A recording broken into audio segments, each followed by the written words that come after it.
नमस्कार दोस्तों। रतन G S classes में एक बार फिर से आप सभी का तहे दिल से हार्दिक हार्दिक अभिनंदन और स्वागत है। दोस्तों ईटूटेरिया करंट अफेयर्स की पुस्तक जो कि अर्धवार्षिक है और ये वर्ष 2023 का अर्धवार्षिक है जो कि जनवरी 2023 से लेकर के जून 2023 तक पूर्ण रूप से अपडेटेड है।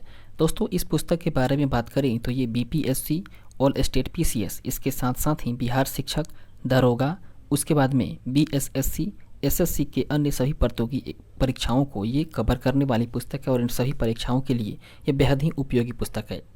इस तरीके से हम लोग कह सकते हैं दोस्तों कि वैसा एग्जाम जिसमें जिसमें करंट अफेयर्स का वेटेज रहता है या जिसमें करंट अफेयर्स पूछा जाता है, उन सभी परीक्षाओं के लिए यह पुस्तक काफ़ी उपयुक्त है और बेहद ही कारगर है।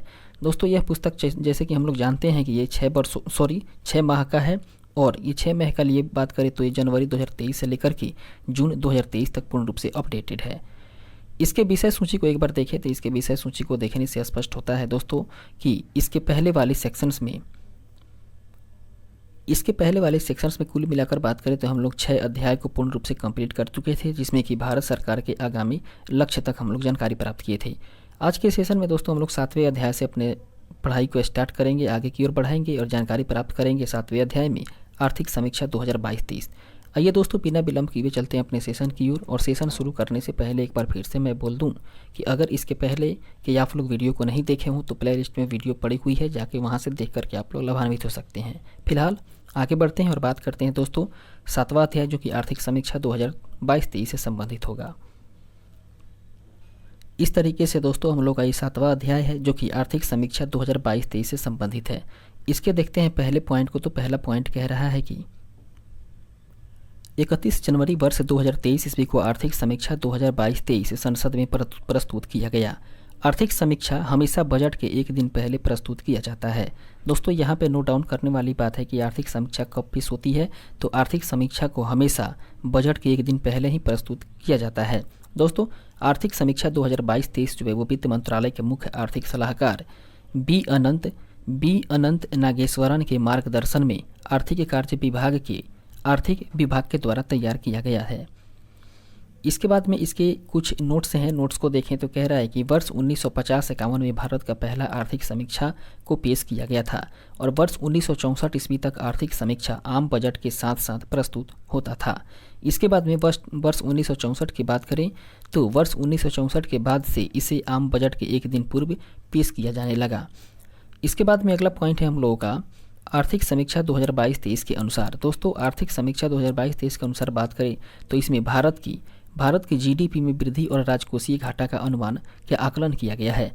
वित्तीय वर्ष 2021-22 के अंतिम अनुमान की बात करें तो इसमें जीडीपी का 8.7% वृद्धि का आकलन किया गया, जबकि राजकोषीय घाटा जीडीपी का राजकोषीय घाटा रहा था दोस्तों 6.7%।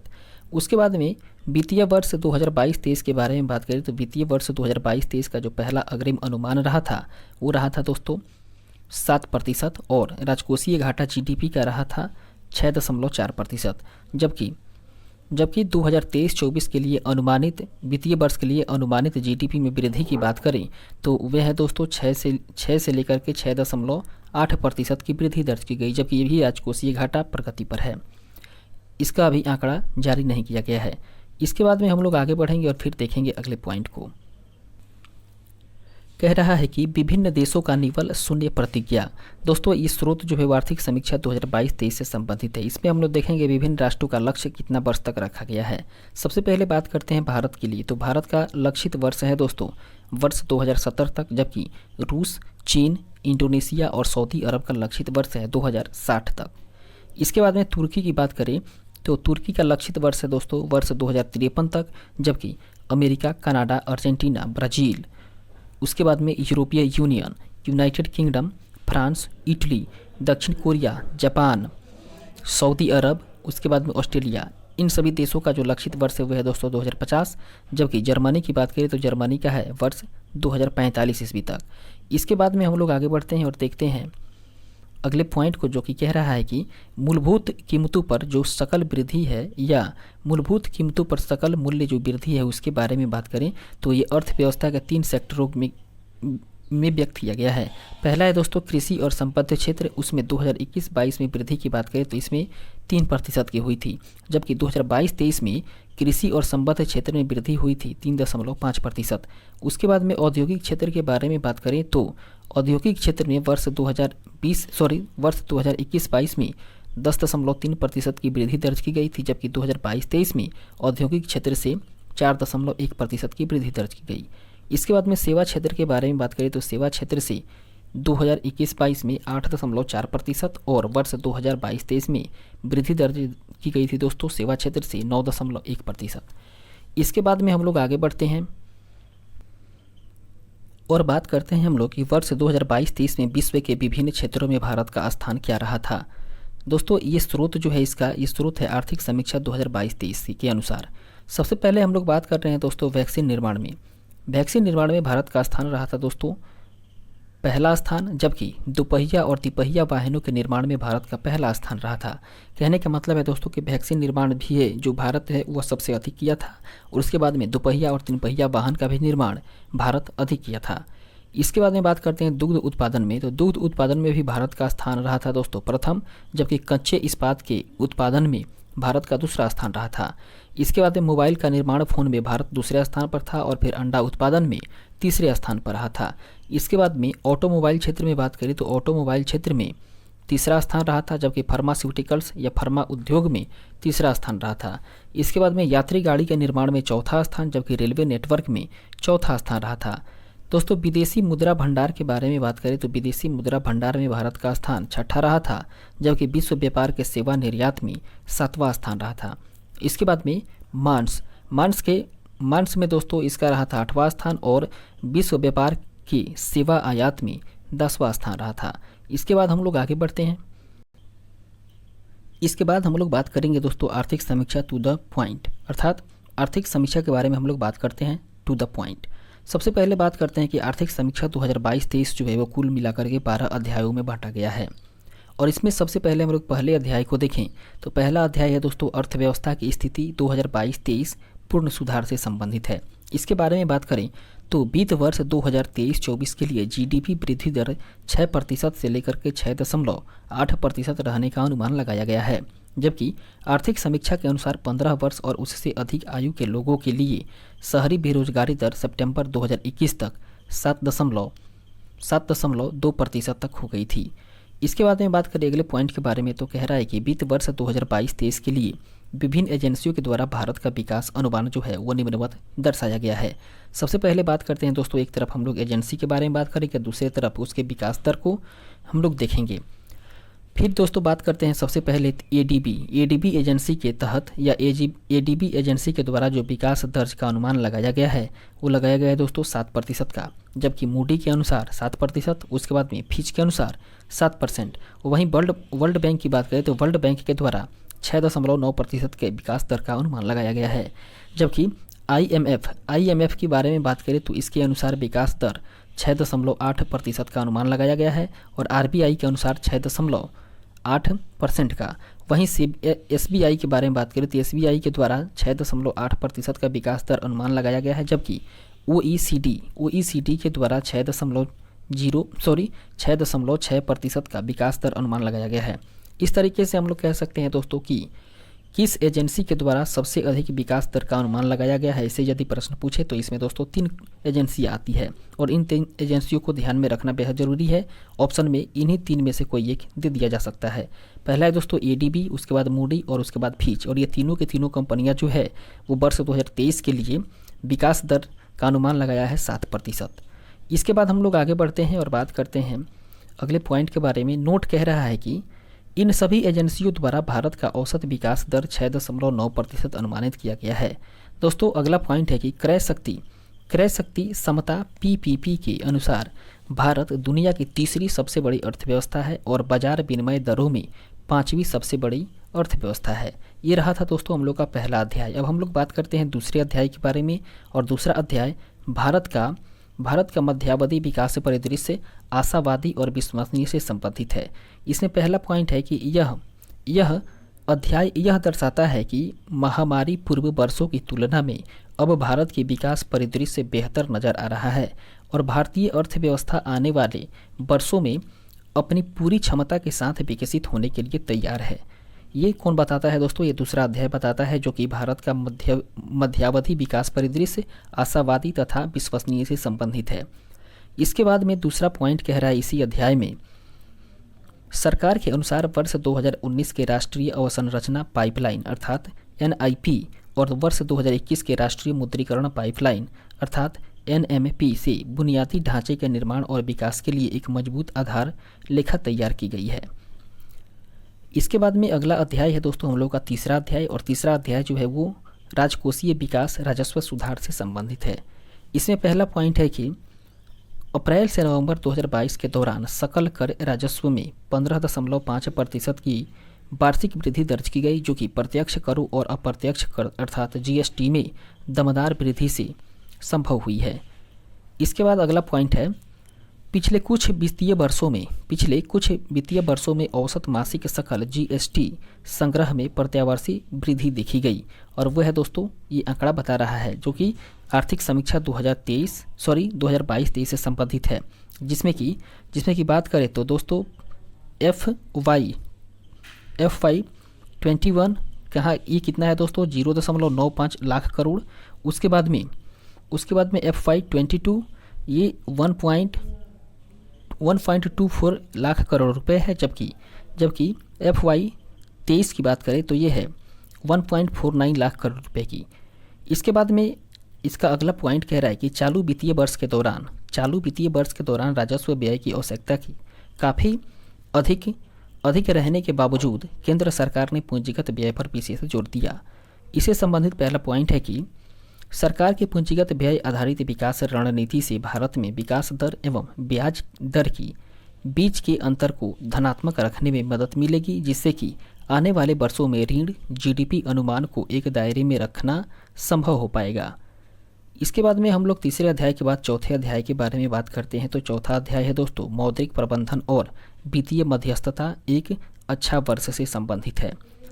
इससे संबंधित पहला जो पॉइंट है वो कह रहा है कि RBI ने पॉलिसी रेपो दर में संचयी तौर पर 225 आधार अंकों की वृद्धि की। उसके बाद में अगला पॉइंट है कि सकल गैर निष्पादित संपत्ति अनुमान अर्थात GNPA घट करके पिछले 7 वर्षों के निचले स्तर पर 5% तक पहुंचा। उसके बाद में भारत ने वित्त वर्ष 2023 जो कि अप्रैल से लेकर के दिसंबर के बीच की बात है, उसमें सकल घरेलू शेयर बाजार प्रदर्शन में अपने समकक्षों को पीछे छोड़ा है। इसके बाद हम लोग आगे बढ़ेंगे, देखेंगे अगले पॉइंट को। दोस्तों 12 अध्याय में से हम लोग का ये 5वां अध्याय है, जो कि कीमतें और मुद्रास्फीति नाजुक परिस्थितियों पर कामयाबी से संबंधित है। इसमें बात करें तो पहला पॉइंट है कि भारत में खुदरा महंगाई दर अप्रैल 2022 में बढ़कर के 7.8% के शिखर पर पहुंच गई, लेकिन इसके बाद पूरी दुनिया में न्यूनतम में से एक रही। इसके बाद में अगला पॉइंट है कि सरकार ने घरेलू आपूर्ति सुनिश्चित करने और महंगाई रोकने के लिए बहुआयामी रणनीति अपनाई, जो कि निम्नलिखित है। और वे कौन कौन सी रणनीति अपनाई गई है दोस्तों, उसके बारे में बात करें तो पहली रणनीति रही है कि प्रमुख कच्चे माल फेरोनिकल, कोकिंग कोल इत्यादि पर आयात शुल्क को घटा करके शून्य कर दिया जाए। उसके बाद में दूसरा कदम रहा था पेट्रोल और डीजल के उत्पादन शुल्क में चरणबद्ध कटौती की जाए या की गई। उसके बाद में कपास पर सीमा शुल्क माफ़ कर दिया गया, और फिर अगला है कि गेहूं के निर्यात पर रोक लगा दी गई। इन सभी रणनीति को अपनाया गया। इसके बाद में आगे बढ़ते हैं और फिर बात करते हैं छठे अध्याय के बारे में। छठा अध्याय है हम लोग का दोस्तों की सामाजिक अवसंरचना और रोजगार व्यापक व्यवस्था से, जिसमें पहला पॉइंट कह रहा है कि जीवन के बेहतर गुणवत्ता के लिए सरकारी व्यय में वृद्धि की गई। और इससे संबंधित पॉइंट है कि स्वास्थ्य क्षेत्र पर केंद्र एवं राज्य सरकार का अनुमानित व्यय बढ़ करके वित्त वर्ष 2022-23 में GDP का 2.1% हो गया। जबकि अगला पॉइंट है कि बाल मृत्यु दर अर्थात IMR ये 5 साल में या 5 साल से कम उम्र के बच्चों की मृत्यु दर अर्थात U_5 MR और नवजात शिशु मृत्यु दर में निरंतर गिरावट दर्ज की गई है।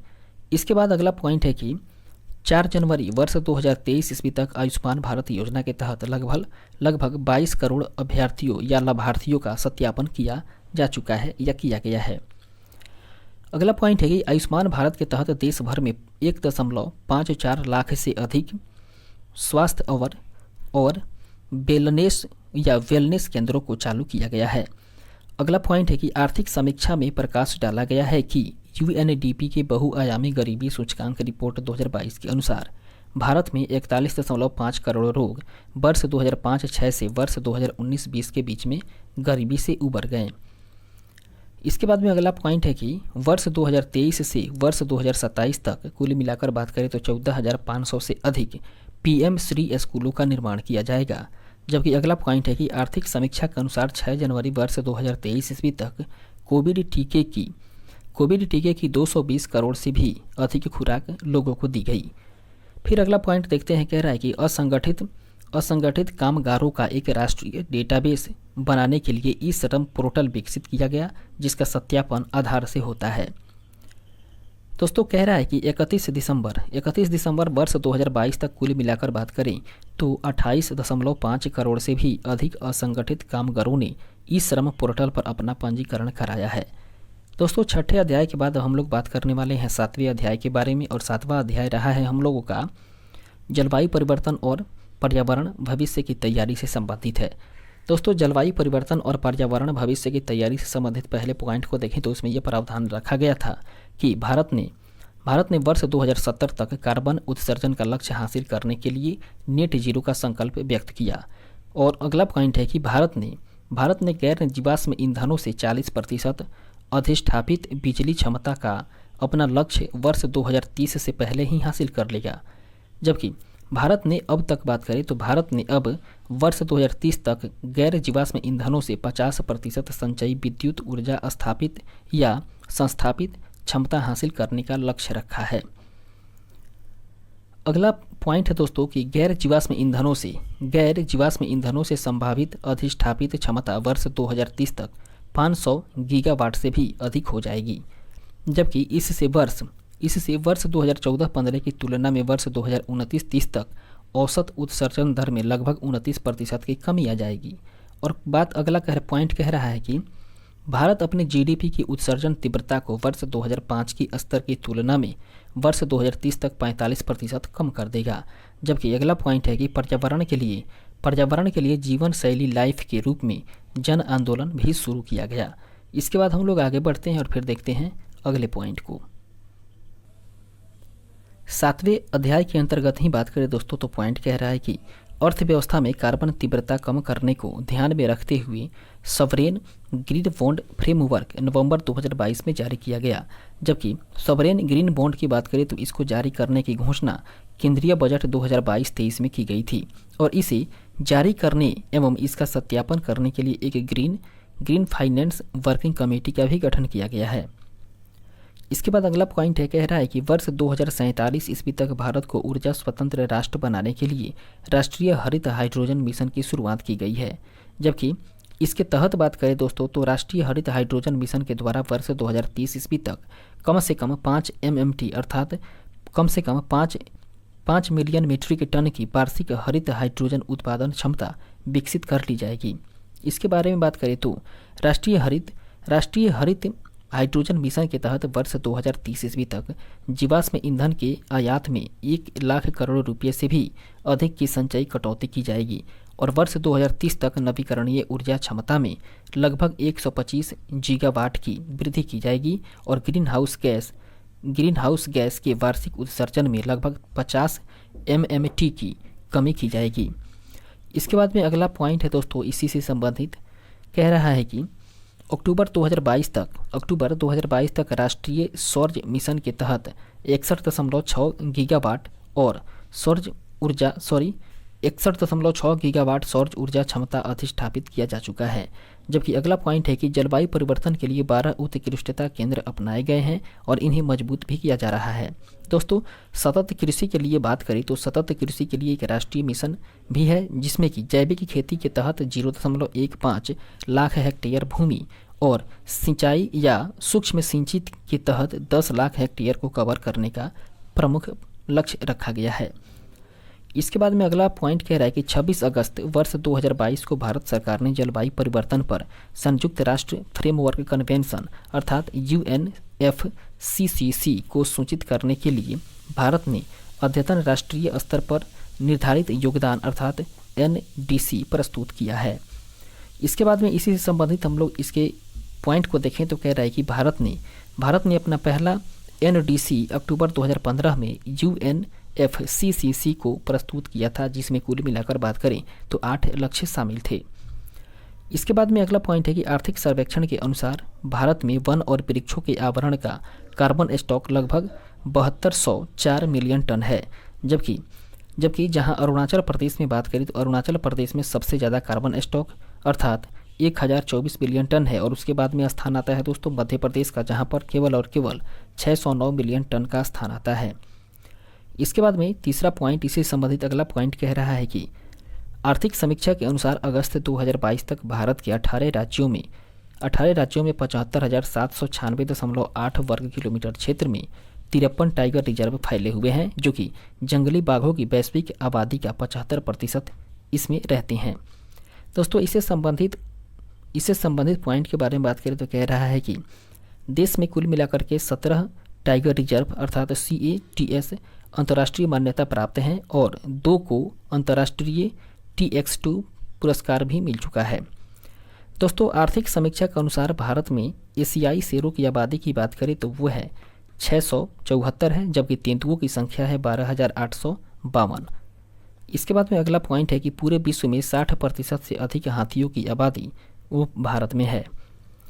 7वें अध्याय के बाद हम लोग अब बात करते हैं दोस्तों 8वें अध्याय के बारे में। 8वां अध्याय है कि कृषि और खाद्य प्रबंधन, खाद्य सुरक्षा से पोषण सुरक्षा तक। इस अध्याय में बात करें तो पहला रखा गया था लक्ष्य दोस्तों, पहला पॉइंट कह रहा है कि प्रथम अग्रिम अनुमान वर्ष 2022-23 के अनुसार भारत में 315.7 मिलियन टन कुल खाद्यान्न का उत्पादन हुआ, जिसमें कि खरीफ फसलों का उत्पादन 104.9 मिलियन टन अनुमानित है। इसके बाद वाले पॉइंट को देखें तो कह रहा है कि पिछले वर्ष या पिछले 6 वर्षों के दौरान भारतीय कृषि क्षेत्र 4.6% की औसत वार्षिक वृद्धि दर से प्रगति कर रहा है। इससे संबंधित जो पॉइंट है वो कह रहा है कि वर्ष 2021-22 में कृषि और संबद्ध क्षेत्र में सिर्फ 3.0% की वृद्धि देखी गई थी। इसके बाद हम लोग आगे बढ़ते हैं और फिर देखते हैं अगले पॉइंट को। अगला पॉइंट कह रहा है कि वर्ष 2021-22 के दौरान कृषि निर्यात 50.2 बिलियन अमेरिकी डॉलर के उच्च स्तर पर पहुंच गया है। दोस्तों वर्ष 2018-19 की बात करें तो वर्ष 2018-19 के केंद्रीय बजट में घोषणा की गई कि किसानों को सभी जरूरी फसलों की उत्पादन लागत पर या लागत का कम से कम 1.5 गुना न्यूनतम समर्थन मूल्य दिया जाएगा। इसके अनुसार बात करें तो इसके अनुसार कृषि वर्ष 2018-19 के बाद से खरीफ, रबी समेत सभी 22 फसलों के लिए MSP दिया जा रहा है। दोस्तों अगला पॉइंट है कि 23 दिसंबर वर्ष 2022 तक 3.89 करोड़ पात्र किसानों को किसान क्रेडिट कार्ड जारी किया गया। और किसान क्रेडिट कार्ड के बारे में बात करें तो किसान क्रेडिट कार्ड योजना का प्रारंभ वर्ष 1998 ईस्वी से ही की गई थी। दोस्तों भारत में 44.3 लाख जैविक किसान हैं, जो कि दुनिया में सबसे अधिक हैं। और परंपरागत कृषि विकास योजना के तहत किसान उत्पादक संगठनों के माध्यम से जैविक कृषि को बढ़ावा दिया जा रहा है। दोस्तों जैविक कृषि को बढ़ावा किसके द्वारा दिया जा रहा है? वो दिया जा रहा है परंपरागत कृषि विकास योजना के तहत। इसके बाद में अगला पॉइंट कह रहा है कि 59.1 लाख हेक्टेयर क्षेत्र को वर्ष 2021-22 में जैविक खेती के तहत लाया गया था, जबकि तीसरे अग्रिम अनुमान की बात करें तो तीसरे अग्रिम अनुमान वर्ष 2021-22 के अनुसार 342.3 मिलियन टन बागवानी फसलों का रिकॉर्ड उत्पादन हुआ। इसके बाद में अगला पॉइंट कह रहा है कि संयुक्त राष्ट्र महासभा ने मार्च 2021 के दौरान अपने 75वें सत्र में वर्ष 2023 को अंतर्राष्ट्रीय मोटा अनाज वर्ष घोषित किया था। जबकि अंतर्राष्ट्रीय पोषक अनाज की बात करें तो अंतर्राष्ट्रीय पोषक अनाज वर्ष पहल के माध्यम से भारत मोटे अनाजों को बढ़ावा देने की अग्रिम भूमिका निभा रहा है। दोस्तों वर्ष 2021-22 के चौथे अग्रिम अनुमान के अनुसार भारत ने 50.9 मिलियन टन से अधिक मोटे अनाज का भी उत्पादन किया है, जो कि एशिया के 80% और वैश्विक उत्पादन का 20% है। इसके बाद में अगला पॉइंट है कि सहकार से समृद्धि विजन को साकार करने के लिए जुलाई 2021 ईस्वी में सहकारिता मंत्रालय की स्थापना की गई थी। जबकि बात करें तो वर्ष 2021-22 के दौरान कृषि खाद्य निर्यात का मूल्य भारत के कुल निर्यात का 10.9% रहा था। दोस्तों अगला पॉइंट है कि सरकार ने 1 जनवरी वर्ष 2023 ईस्वी को एक वर्ष के लिए राष्ट्रीय खाद्य सुरक्षा अधिनियम के तहत लगभग 81.4 करोड़ लाभार्थियों को मुफ्त उद्यान देने का या मुफ्त खाद्यान्न देने का ऐतिहासिक निर्णय लिया है। दोस्तों इसके तहत बात करें तो इसके तहत सरकार अगले 1 साल के लिए लाभार्थियों को प्रति व्यक्ति 5 किलोग्राम और अंत्योदय अन्न योजना के लाभार्थियों को 35 किलोग्राम प्रति परिवार मुफ्त में खाद्यान्न उपलब्ध करवाएगी। इसके बाद में अगला पॉइंट है कि कोविड-19 महामारी के चलते गरीबों को हुए आर्थिक व्यवधान या गरीबों के जो आर्थिक व्यवधान हुए हैं उसके कारण अप्रैल से जून 2020 की अवधि के लिए प्रधानमंत्री गरीब कल्याण अन्न चरण या योजना जिसकी चरण पहली है उसकी शुरुआत की गई और अभी तक इसके आगे भी विभिन्न चरणों को लागू किया जा चुका है। दोस्तों चरण 7 की बात करें तो अगर चरण 7 की बात करें तो ये अक्टूबर से दिसंबर 2022 को शामिल करने वाला नवीनतम चरण है और इसके तहत राष्ट्रीय खाद्य सुरक्षा अधिनियम के अधीन लाभार्थियों को प्रति व्यक्ति प्रति माह 5 किलोग्राम या 5 किलो अतिरिक्त खाद्यान्न मुफ्त में प्रदान किया जाता है। दोस्तों पीएम किसान के बारे में बात करें तो पीएम किसान के अंतर्गत 11.3 करोड़ किसानों को वित्तीय सहायता उपलब्ध करवाई जाती है या करवाई गई, जबकि राष्ट्रीय कृषि विपणन योजना अर्थात ई नाम के तहत बात करें तो इसके तहत 1.74 करोड़ किसानों और 2.39 लाख अभ्यर्थियों को या व्यापारियों को शामिल किया गया। इसके बाद हम लोग आगे बढ़ते हैं और बात करते हैं अगले पॉइंट के बारे में। इसके बाद में 9वां अध्याय के बारे में बात करें तो 9वां अध्याय जो है दोस्तों वो उद्योग स्थायी विकास से संबंधित है। इसमें पहला पॉइंट कह रहा है कि सकल घरेलू उत्पाद के हिस्से के रूप में वस्तुओं और सेवाओं का निर्यात वित्त वर्ष 2016 के बाद से अधिक रहा है या सबसे अधिक रहा है। दूसरा पॉइंट है कि भारत विश्व का दूसरा सबसे बड़ा मोबाइल फोन निर्माता भी बन चुका है, जिसके हैंडसेट का उत्पादन वित्त वर्ष 2021 में 29 करोड़ यूनिट भारत ने कर दिया।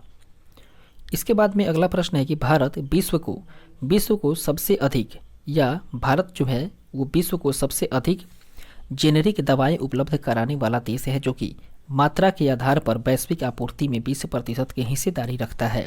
जबकि फार्मा उद्योग में भारत दुनिया में तीसरी और मूल्य के आधार पर बात करें तो ये 14वें स्थान पर है। दोस्तों फार्मा उद्योग में प्रत्यक्ष विदेशी निवेश अर्थात एफडीआई के 4 गुना वृद्धि हुई है और वित्त वर्ष 2019 की बात करें तो उसमें एफडीआई 180 बिलियन डॉलर से बढ़कर के वित्त वर्ष 2022 में 699 बिलियन डॉलर हो गया है। इसके बाद अगला पॉइंट है कि भारत विश्व के 60% बाजार हिस्सेदारी के साथ सबसे बड़ा वैक्सीन निर्माता भी है और भारत का लक्ष्य 2025 तक 1 ट्रिलियन अमेरिकी डॉलर की डिजिटल अर्थव्यवस्था बनाना है। अगला पॉइंट है दोस्तों इलेक्ट्रॉनिक्स के निर्यात में वित्त वर्ष 2019 में 4.4 बिलियन डॉलर से वित्त वर्ष 2022 में 11.6 बिलियन तक का लगभग 3 गुना वृद्धि हुई है। जबकि बात करें वित्त वर्ष 2022-23 के बारे में तो वित्त वर्ष 2022-23 के लिए कोयले का उत्पादन बढ़कर के 911 मिलियन टन होने का अनुमान है, जो कि पिछले वर्ष की तुलना में लगभग 17% अधिक है। दोस्तों वैश्विक मूल्य श्रृंखला में भारत के समेकन को और बढ़ाने के लिए मेक इन इंडिया 2.0 की शुरुआत की गई थी। दोस्तों यह 27 क्षेत्रों पर ध्यान केंद्रित कर रहा है, जिसमें कि 15 विनिर्माण क्षेत्र और 12 सेवा क्षेत्र शामिल हैं। दोस्तों मेक इन इंडिया के तहत बात करें तो मेक इन इंडिया 2.0 के तहत 27 क्षेत्रों के साथ साथ 24 उप क्षेत्रों के विकास को भी बढ़ावा देने का प्रयास किया जा रहा है। इसके बाद में मेक इन इंडिया के बारे में ही बात करें तो मेक इन इंडिया कार्यक्रम के उद्देश्यों के अनुसरण में आत्मनिर्भरता हासिल करने की दृष्टि से सरकार ने पीएलआई योजना की शुरुआत की है। जबकि भारत को वैश्विक आपूर्ति श्रृंखलाओं में शामिल करने के लिए पीएलआई योजना अगले 5 वर्षों में अनुमानित 4 लाख करोड़ पूंजीगत व्यय के साथ में 24 श्रेणियों में शुरू की गई है। दोस्तों वित्त वर्ष 2022 के बारे में बात करें तो वित्त वर्ष 2022 में पीएलआई योजना के अंतर्गत 47,500 करोड़ रुपए का भी निवेश देखा गया है। इसके बाद में दोस्तों हम लोग का अगला अध्याय होगा अब 10वां अध्याय। 10वां अध्याय जो कि सेवाएं और शक्ति के स्रोत से संबंधित है। इसके तहत पहला पॉइंट कह रहा है कि वित्त वर्ष 2022-23 में सेवा क्षेत्र में 9.1% की दर से बढ़ने का अनुमान है। इसके बाद में बात करें तो वित्त वर्ष 2021-22 में भारत का सेवा निर्यात 254.5 बिलियन अमेरिकी डॉलर रहा और वित्तीय सेवाओं को परिवर्तित करने के लिए 75 डिजिटल बैंकिंग इकाइयों की भी घोषणा की गई। जबकि विश्व निवेश रिपोर्ट 2022 के अनुसार प्रत्यक्ष विदेशी निवेश सेवा क्षेत्र की सूची में भारत को 7वां सबसे बड़ा प्राप्तकर्ता के रूप में दर्शाया गया है। दोस्तों बीमा कंपनियों में एफडीआई की सीमा 49% से बढ़कर के अब 74% कर दी गई है। इसके बाद में अगला पॉइंट है इसका कि भारतीय बीमा बाजार दुनिया में 10वां सबसे बड़ा है। इसके बाद में दोस्तों 12 अध्याय में से हम लोग का अब 11वां अध्याय शुरू होने जा रहा है। 11वां अध्याय कह रहा है कि ये वैदेशिक क्षेत्र सतर्क और आशावान से संबंधित है। वैदेशिक क्षेत्र सतर्क और आशावान, इससे संबंधित पहला पॉइंट है कि अप्रैल से दिसंबर 2022 के दौरान व्यापार निर्यात 332.8 बिलियन डॉलर रहा, जबकि अप्रैल से दिसंबर 2022 के दौरान व्यापार आयात 551.7 बिलियन डॉलर रहा है। इसके बाद आगे बढ़ते हैं और देखते हैं अगले पॉइंट को। अगला पॉइंट कह रहा है कि भारत ने अब तक कुल मिलाकर बात करें तो 13 मुक्त व्यापार समझौते किए हैं और इस सूची में सबसे नया भारत ऑस्ट्रेलिया आर्थिक सहयोग और व्यापार समझौता अर्थात ECTA है, जिस पर 2 अप्रैल 2022 को हस्ताक्षर किए गए हैं और यह 29 दिसंबर 2022 को प्रभावी हुआ था। दोस्तों यह PDF जैसे कि आप लोग जानते हैं कि हाथ से बनाया गया है, खुद के कैमरे से खींचकर बनाया गया है, तो इसमें थोड़ी सी जो अक्षरों की बनावट है या थोड़ी सी जो इसमें झिलमिलाहट टाइप की है, पूरा फ्रेश नहीं आया है, तो उसके लिए आप लोग सुन के काम चलाइएगा। फिलहाल आगे बढ़ते हैं और बात करते हैं अगले पॉइंट के बारे में। अगला पॉइंट कह रहा है कि इससे पहले भारत यूएई व्यापक आर्थिक समझौते या आर्थिक साझेदारी समझौते अर्थात CEPA है, जिस पर कि 18 फरवरी वर्ष 2022 को हस्ताक्षर किए गए थे और आधिकारिक तौर पर यह 1 मई 2022 को प्रभावी हुआ था। दोस्तों बात करें हम लोग भारत और यूएई के बीच में, तो इससे पहले कहने का मतलब है दोस्तों कि इसके पहले जब हुआ था भारत ऑस्ट्रेलिया, तो उसके पहले भारत और यूएई व्यापार आर्थिक साझेदारी समझौता CEPA है, जिस पर कि 18 फरवरी 2022 को हस्ताक्षर किए गए थे और यह आधिकारिक तौर पर 1 मई 2022 से प्रभावी हुआ था। दोस्तों आसियान देशों के बारे में बात करें तो आसियान देशों या आसियान सदस्यों और 6 अन्य WTO सदस्यों के बीच में क्षेत्रीय व्यापक भागीदारी समझौता अर्थात RCEP 15 नवंबर 2020 ईस्वी को हस्ताक्षरित हुआ, जबकि यह प्रभावी हुआ था दोस्तों 1 जनवरी 2022 ईस्वी से। इसके बाद में अगला पॉइंट है कि कृषि उत्पादों के परिवहन में किसानों की सहायता करने के लिए अगस्त 2020 में कृषि उड़ान योजना शुरू की गई थी और कृषि उड़ान 2.0 को अक्टूबर 2021 ईस्वी को मौजूद प्रावधानों को बढ़ाते हुए प्रारंभ किया गया था। वहीं इसके बाद हम लोग बात करें दोस्तों अप्रैल से सितंबर के बारे में, तो अप्रैल से सितंबर 2022 की अवधि के लिए चालू खाता घाटा अर्थात CAD GDP का 3.3% दर्ज किया गया था। इससे संबंधित पॉइंट कह रहा है कि वहीं इसके बाद बात करें दोस्तों तो अप्रैल से सितंबर 2022 की अवधि के लिए चालू खाता शेष अर्थात CAB GDP का 4.4% दर्ज किया गया और दिसंबर 2022 के अंत तक भारत का विदेशी मुद्रा भंडार जो है वो 562.7 बिलियन अमेरिकी डॉलर हो गया। जबकि नवंबर 2022 के बारे में बात करें तो नवंबर 2022 तक भारत जो है वो दुनिया का 6ठा सबसे बड़ा विदेशी मुद्रा भंडारधारक था।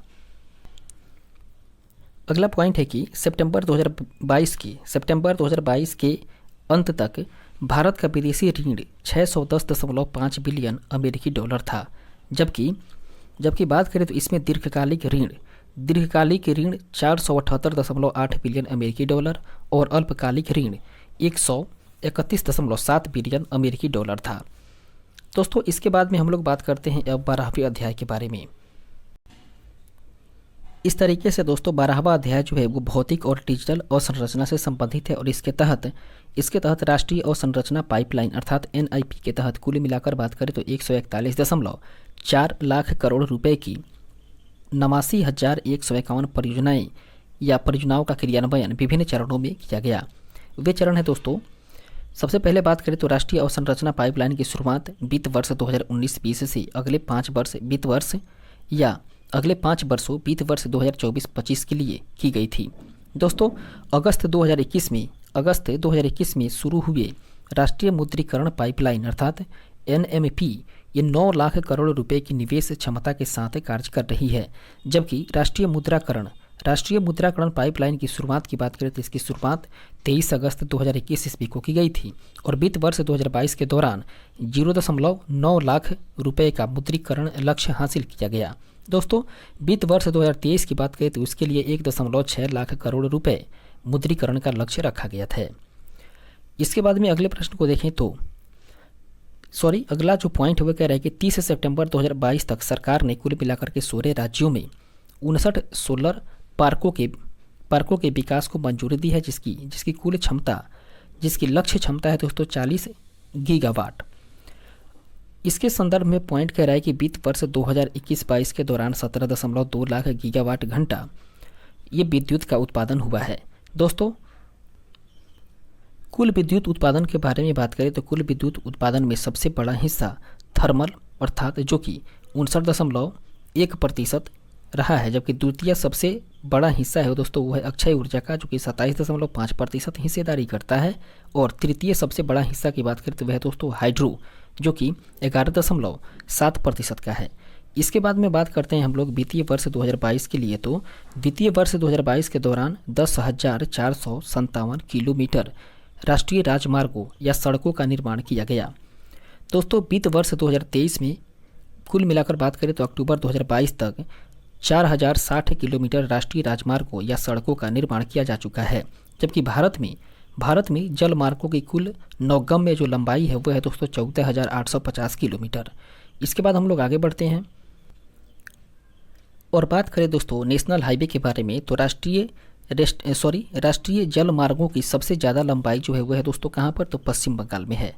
इसके बाद में बात करें तो हाल ही में 106 नए जल मार्गों को राष्ट्रीय जल मार्ग अर्थात NW घोषित किया गया है, जिससे कि देश में NW की अब कुल संख्या हो चुकी है दोस्तों 111। इसके बाद में बात करें तो 100 साल पुराने अधिनियम के स्थान पर अंतर्देशीय पोत अधिनियम 2021 लागू किया गया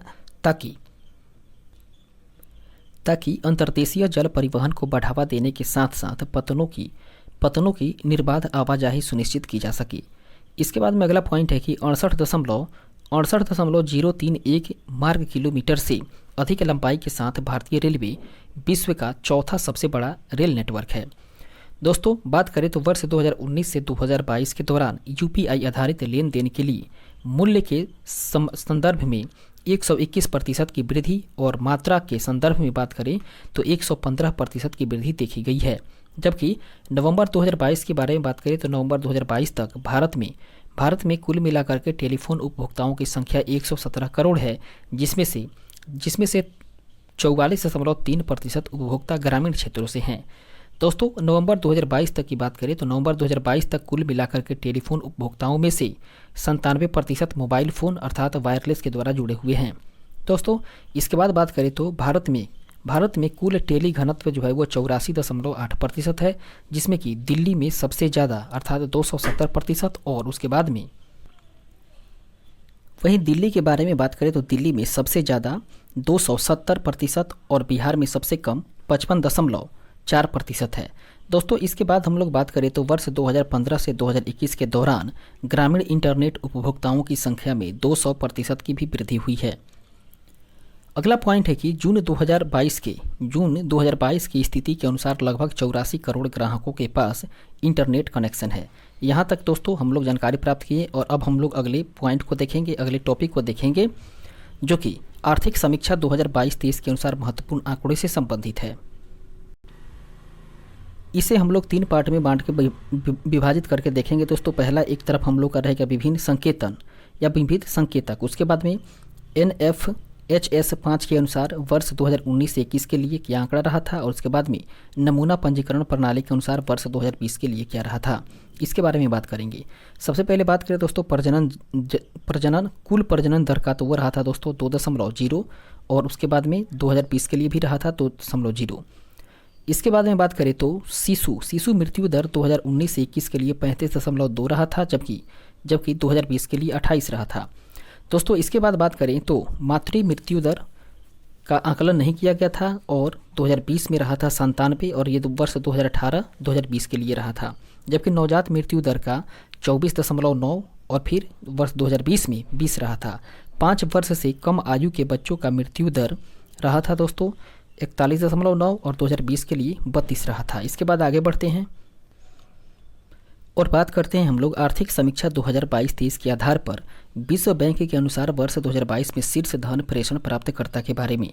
दोस्तों, वर्ष 2022-23 के आर्थिक समीक्षा के अनुसार विश्व बैंक के अनुसार बात करें तो वर्ष 2022 में जो सबसे अधिक धन प्रेषण प्राप्तकर्ता है उसमें पहला स्थान आता है दोस्तों भारत का, जो कि 100 बिलियन अमेरिकी डॉलर धन प्रेषण प्राप्त करता है।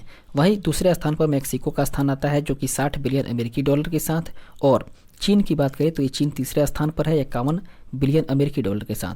दोस्तों, वित्त वर्ष 2022-23 की ये अप्रैल से सितंबर में बात करें तो भारत में टॉप 3 निवेश करने वाले FDI वाले जो देश हैं वे है दोस्तों सिंगापुर, जो कि भारत में टॉप 3 FDI को आकर्षित करने वाले क्षेत्रों की बात करें तो सिंगापुर का क्षेत्र रहा था दोस्तों कंप्यूटर सॉफ्टवेयर और हार्डवेयर के क्षेत्र में। जबकि मॉरिशस भारत में निवेश करने वाला FDI देश है, और ये किस क्षेत्र में किया था, वो किया था दोस्तों सेवा के क्षेत्र में। और UAE तीसरा स्थान पर रहा था, जो कि व्यापार के क्षेत्र में किया था। इसके बाद आगे बढ़ते हैं और देखते हैं अगले पॉइंट को। अगला पॉइंट है दोस्तों हम लोग का 8वां अध्याय है, जो कि भारत की अध्यक्षता के तहत होने वाली G20 बैठक के बारे में है। दोस्तों, G20 की वैसी बैठक जो भारत की अध्यक्षता में हुई है उसके बारे में बात करें तो एक तरफ हम लोग देखेंगे सम्मेलन और बैठक, उसके बाद में उसकी आयोजन तिथि, और फिर देखेंगे उसके बाद में उसके आयोजन स्थल। इस तरीके से बात करें तो G20 के शिक्षा मंत्रियों की बैठक का आयोजन किया गया था जून 2023 में, और ये कहाँ हुआ था, पूरे महाराष्ट्र में। जबकि G20 के आर्थिक एवं सामाजिक विकास मंत्रियों की बैठक जून 2023 में हुई वाराणसी उत्तर प्रदेश में, और G20 टूरिज्म पार्किंग ग्रुप की बैठक हुई थी मई 2023 में श्रीनगर जम्मू कश्मीर में। इसके बाद में बात करें तो G20 देशों के कृषि मुख्य वैज्ञानिकों की बैठक हुई थी अप्रैल 2023 में, कहाँ, वाराणसी उत्तर प्रदेश में। जबकि भारत की G20 की अध्यक्षता के तहत 6वीं बैठक हुई थी अप्रैल 2023 में वाराणसी उत्तर प्रदेश में। दोस्तों, G20 शेरपा की दूसरी बैठक की बात करें तो G20 शेरपा की दूसरी बैठक जो कि अमिताभ कांत की अध्यक्षता में हुई थी, और ये हुई थी अप्रैल 2023 में केरल राज्य में। इसके बाद में G20 के विदेश मंत्रियों की बैठक हुई थी मार्च 2023 में नई दिल्ली में, और उसके बाद में बात करें तो G20 anti corruption working group की पहली बैठक हुई थी दोस्तों मार्च 2023 में, कहाँ हुई थी, तो ये हुई थी गुरुग्राम हरियाणा में। जबकि मॉडल G20 बैठक की बात करें तो मॉडल G20 का बैठक हुआ था फरवरी 2023 में नई दिल्ली में हुआ था। और वहीं बात करें तो G20 पर्यावरण और जलवायु स्थिरता कार्य समूह की पहली बैठक हुई थी फरवरी 2023 में, और कहाँ हुई थी दोस्तों, तो यह बैठक हुआ था बेंगलुरु कर्नाटक में। जबकि G20 वित्त मंत्रियों और सेंट्रल बैंक के गवर्नरों की पहली बैठक हुई थी फरवरी 2023 में, कहाँ, बेंगलुरु कर्नाटक में। जबकि G20 शेरपा की पहली बैठक की बात करें तो G20 के शेरपा की पहली बैठक हुई थी दिसंबर 2022 में उदयपुर राजस्थान में।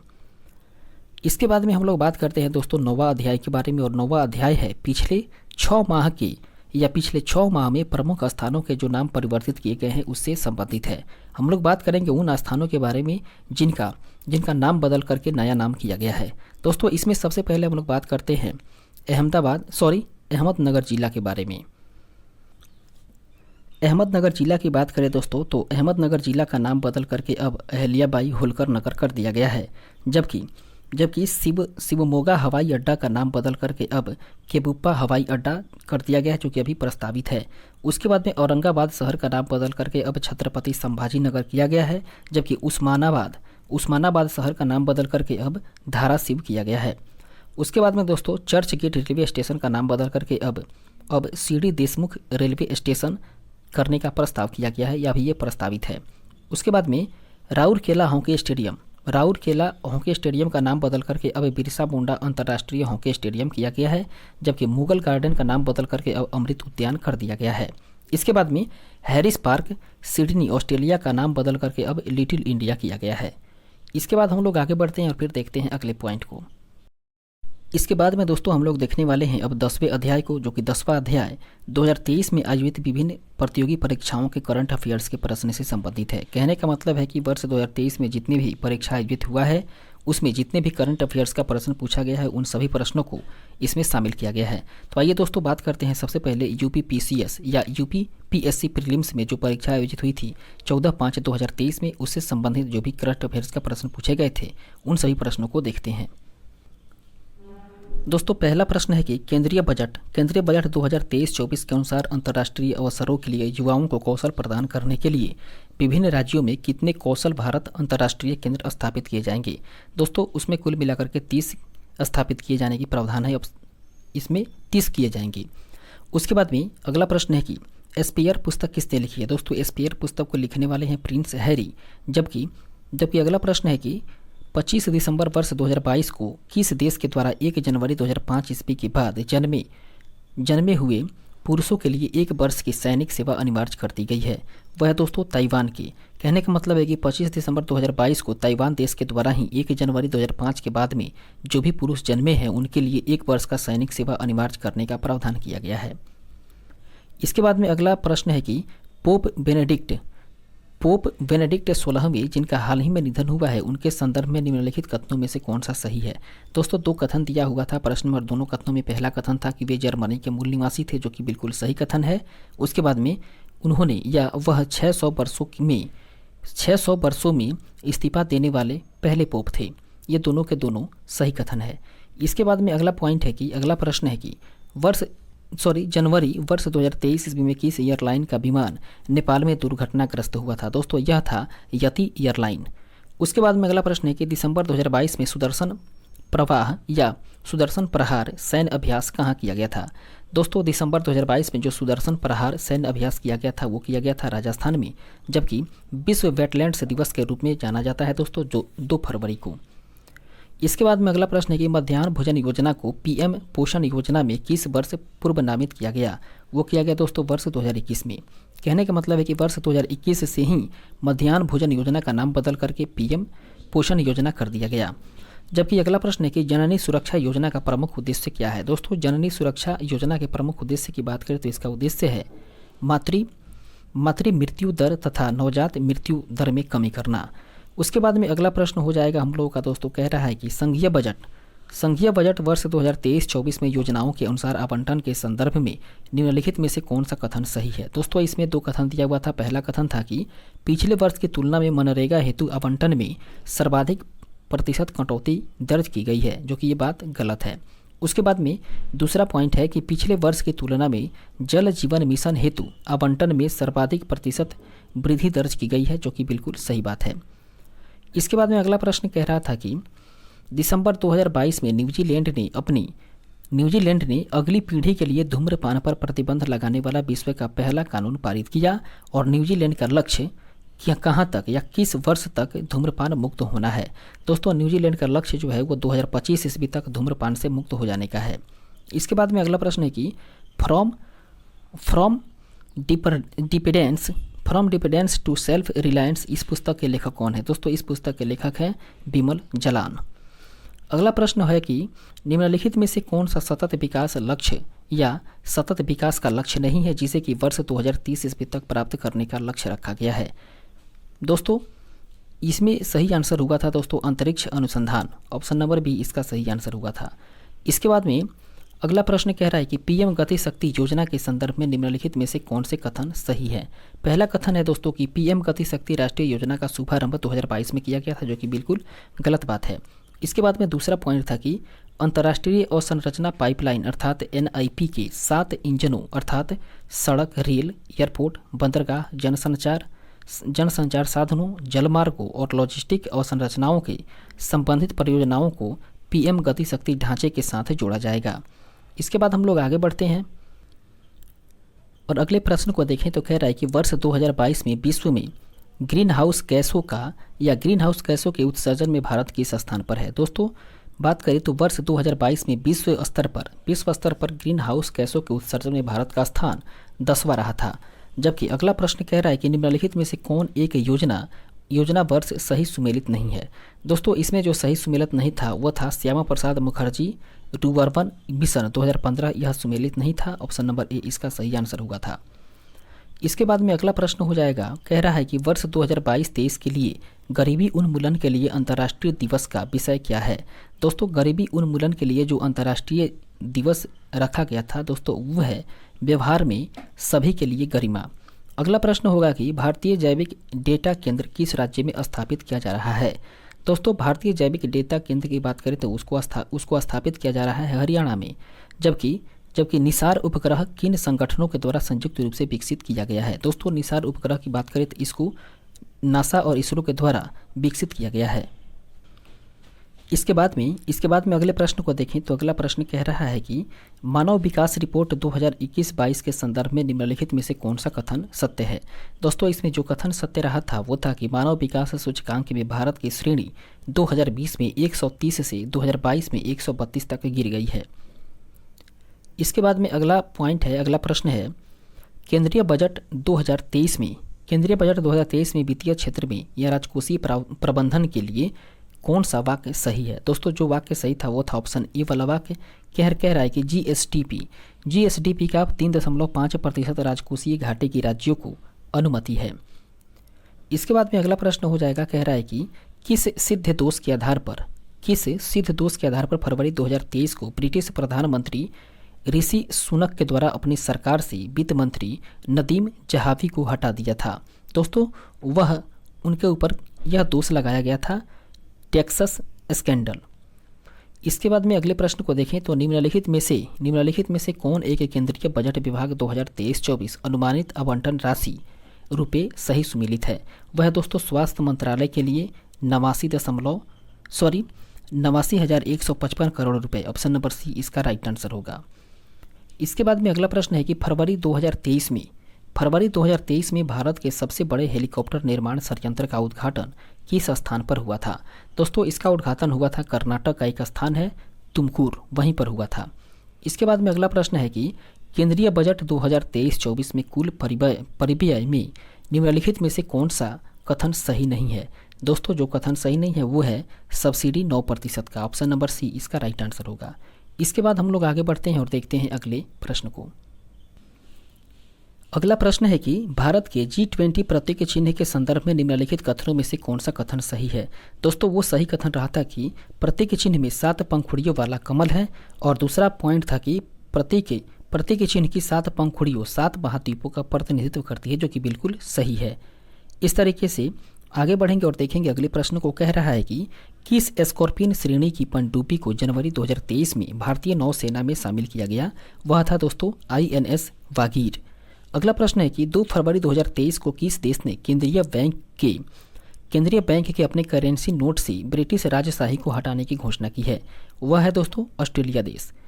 इसके बाद में अगला प्रश्न है कि दिसंबर 2022 में जारी सामाजिक प्रगति सूचक के अनुसार टियर वन में कौन अति उच्च सामाजिक प्रगति में शीर्ष 3 स्थानों पर है? वह है दोस्तों पांडिचेरी, लक्षद्वीप और गोवा। इसके बाद में अगला प्रश्न है कि साहित्य अकादमी पुरस्कार 2022 प्राप्त करने वाले प्रसिद्ध उपन्यास all the lives we never lived के लेखक कौन है? दोस्तों इसके लेखक हैं अनुराधा रॉय।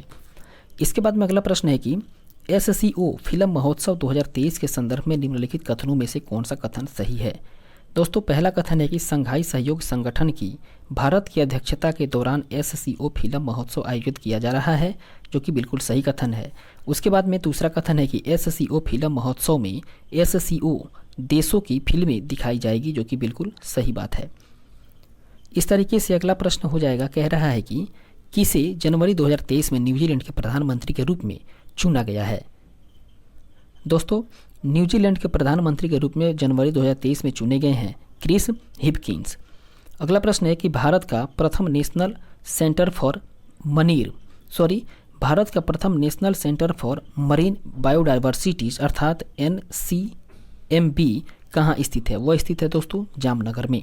अगला प्रश्न है, गोल्डन ग्लोब पुरस्कार विजेता गीत नाटू नाटू के रचनाकार कौन है? दोस्तों एक गीत है नाटू नाटू और इस गीत के रचनाकार हैं MM कीरावनी। इसके बाद हम लोग आगे बढ़ेंगे और देखेंगे अगली प्रतियोगी परीक्षा के बारे में, जो कि UPSSC वन दरोगा से संबंधित है। कहने का मतलब है कि UPSSC वन दरोगा में जितने भी करंट अफेयर्स के प्रश्न पूछे गए हैं उसके बारे में बात करेंगे, जो कि परीक्षा 3/4/2023 को आयोजित करवाई गई थी। इससे संबंधित देखें तो पहला प्रश्न कह रहा है कि वर्ष 2027 से 2031 के लिए भारत के राष्ट्रीय वन्यजीव एक्शन प्लान अर्थात NWAP के बारे में निम्नलिखित कथनों पर विचार करें। दोस्तों 2 कथन दिया हुआ था और दोनों कथनों में चूज करना था कि कौन सा कथन सही है। पहला कथन है कि यह तीसरी राष्ट्रीय वन्यजीव कार्य योजना है, जो कि बिल्कुल सही बात है। उसके बाद में कह रहा है कि NWAP के 10 घटक हैं, जो कि सही बात नहीं है। इसके बाद में अगला प्रश्न है कि केंद्रीय पर्यावरण वन और जलवायु परिवर्तन मंत्रालय ने किस राष्ट्रीय उद्यान में चीता परिचय परियोजना की निगरानी के लिए कार्य दल का गठन किया है? वो किया है दोस्तों कूनो राष्ट्रीय उद्यान में। इसके बाद में अगला प्रश्न है कि पिछले साल अगस्त 2022 में विश्व हाथी दिवस अर्थात वर्ल्ड एलिफेंट डे भारत में कहाँ मनाया गया था? वो मनाया गया था दोस्तों केरल के पेरियार में। अगला प्रश्न है कि किस देश ने COP27 सम्मेलन का आयोजन किया? वह है दोस्तों मिस्र। जबकि 2030 तक जलवायु परिवर्तन पर संयुक्त राष्ट्र का अंतर सरकारी पैनल वार्मिंग को लगभग कितने डिग्री तापमान में वृद्धि तक सीमित करना चाहता है? वो करना चाहता है दोस्तों 1.5 डिग्री सेंटीग्रेड तक। इसके बाद में अगला प्रश्न है कि COP27 के दौरान सेनेगल के साथ निम्नलिखित में से किस देश ने अंतर्राष्ट्रीय शुष्कता प्रतिरोध गठबंधन शुरू किया है? वह देश है दोस्तों स्पेन। इसके बाद में अगला प्रश्न है दोस्तों जलवायु परिवर्तन के संदर्भ में बात करना है और बताना है कि निम्नलिखित में से कौन सा कथन गलत है। दोस्तों 3 कथन दिया हुआ है और पहला कथन है कि COP27 में भारत ने निम्न कार्बन विकास के लिए अपनी दीर्घकालिक रणनीति प्रस्तुत की है, जो कि बिल्कुल सही बात है, लेकिन चूज करना है कौन सा कथन गलत है। इससे संबंधित दूसरा कथन है कि COP26 में प्रधानमंत्री मोदी ने 250 गीगावाट गैर जीवाश्म क्षमता लक्ष्य की घोषणा की थी। यह बात सही नहीं है, गलत है, तो ऑप्शन नंबर बी इसका राइट आंसर हुआ था। इसके बाद में देखें तो तीसरा कथन है कि प्रधानमंत्री मोदी के द्वारा लॉन्च किया गया मिशन लाइफ जलवायु परिवर्तन के प्रभाव से हमारे पर्यावरण की रक्षा के लिए एक वैश्विक आंदोलन है, जो कि बिल्कुल सही बात है। आगे बढ़ते हैं और देखते हैं अगले प्रश्न को। कह रहा है कि कार्बन क्रेडिट के लिए एक स्वैच्छिक व्यापार प्रणाली के सामान्य मापदंडों को लोकसभा 2022 के किन अधिनियम में पेश किया गया था? वो किया गया था दोस्तों ऊर्जा संरक्षण अधिनियम में। अगला प्रश्न है कि भारत की पहली कार्बन रजिस्ट्री का नाम क्या है? दोस्तों भारत की पहली कार्बन रजिस्ट्री का नाम है CRI। अगला प्रश्न है कि भारत में पारिस्थितिकी का जनक किसे माना जाता है? दोस्तों भारत में पारिस्थितिकी का जनक माना जाता है रामदेव मिश्रा को।